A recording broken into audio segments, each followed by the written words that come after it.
সুপ্রিয় দর্শক, একটা আপনার একটা গল্প শোনাবো। গল্পটা আমার এক বন্ধুকে নিয়ে। যখন ভার্সিটিতে ভর্তি হই, 2 মাস 3 মাস ক্লাস করি, অনেক বন্ধুর সাথে পরিচয় হয়। তবে আমার একটা পূর্ব পরিচিত বন্ধু, আমার কলেজেরই বন্ধু, তো তার একটা ছোট একটা রোমান্টিক গল্প আপনাদের সাথে শেয়ার করি, আপনাদের ভালো লাগবে। তবে গল্পটা যখন আমি একা একা অনুধাবন করতেছিলাম, আমি একা একা অনেক হেসেছি। তো চাচ্ছি আপনাদের একটু হাসা দেয়। তো গল্পটা হচ্ছে, আমার বন্ধু যখন ভার্সিটিতে ভর্তি হয়, তো সে আমাকে বলেছিল যখন ভার্সিটির আগে আমরা যখন ভার্সিটিতে পড়বো, তখন সুন্দর সুন্দর মেয়েদের সাথে প্রেম করবো। এটা হচ্ছে তার মেইন টার্গেট। আর সবার ইচ্ছা থাকে যে ভার্সিটি যখন আসবে তখন হচ্ছে সুন্দর করে পড়াশোনা করবে বা আমার স্বপ্নকে সার্থক করবে। কিন্তু তার একটাই স্বপ্ন ছিল, স্বপ্নটা হচ্ছে সুন্দর সুন্দর মেয়ে দেখে তাদের সাথে প্রেম করবে। তো সেই বন্ধু যখন ভর্তি হলো, আর একটা সৌভাগ্যের বিষয় হচ্ছে আমি এবং সে একই ডিপার্টমেন্টে, চট্টগ্রাম বিশ্ববিদ্যালয়ে। তো এখানে যখন ভর্তি হয়ে 2 মাস 3 মাস 4 মাস চলে যায়, ঠিক তখনই একটা মেয়ে তার খুব পছন্দ হয়। কিন্তু সে, মজার বিষয় হচ্ছে, সেই মেয়েকে কখনোই বলতে পারে না যে তাকে ভালোবাসে। সে আমার কাছে শেয়ার করলো, তো আমি চিন্তা করলাম আমার বন্ধুর জন্য কি করতে পারি। তো সেই হিসাবে আমি অনেক সুযোগ করেছি তার সাথে কথা বলার, কিন্তু আমার বন্ধু এতটাই ভীতু। কিন্তু সে খুব সাহসী, শক্তি সামর্থ্যবান, অনেক বলবান বলা যায়। কিন্তু সে নারীর কাছে খুবই দুর্বল।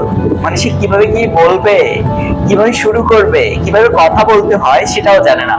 আমি তাকে অনেক চেষ্টা করে, আমিও জানতাম না, আমি চ্যাটজিপিটির সাহায্য নিয়েছি। অনেকগুলো টার্ম লিখছি যে কিভাবে তাকে ইমপ্রেস করা যায়, কিভাবে তাকে বলা যায়। আমি না, তাকে তাকে শিখিয়েছি। সে আমার কাছে খুব ভালোই পারতো, আমাকে খুব সুন্দর করে বলতো। কিন্তু যখন তার কাছে যেত না, সে আর কিছুই বলতে পারতো না। সে যেত, প্রতিদিন রুটিন করে যেত। সকালে যখন সে আসবে তখন একবার যাবে তার সামনে কিছু বলার জন্য। আবার যখন শেষ হয়ে যাবে ক্লাস, তখন যখন আবার ব্যাক করবে শহরে, তখন তাকে আবার চেষ্টা করে কিছু বলার, কিন্তু তার মুখ থেকে আর কিছু বের হয় না। এরকম দিন যেতে থাকে, সে আমাকে বলতেছি, সে যাচ্ছে কিন্তু কিছুই করতে পারতেছে না। শেষমেশ সেই বন্ধু যখন তাকে বলেই ফেললো মনের কথা, কিন্তু তখন জানতে পারলো যে তার অন্য কারোর সাথে রিলেশন হয়ে গেছে মাত্র 5 দিন। সেই বন্ধু আজকে এসে এখানে কান্নাকাটি করতে দিন চলে গেল, রাত চলে গেল, খাবার খাচ্ছে না।